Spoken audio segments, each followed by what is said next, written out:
ఏమైందిరా దీనికి? ఏమైందే? ఏదో ఒకటి మాట్లాడు.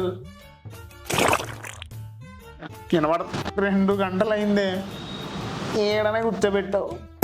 మొన్న ఏం చెప్పావు? ఏం చెప్పాను? పంచాంగం చూసినప్పుడు గుర్తులేదు.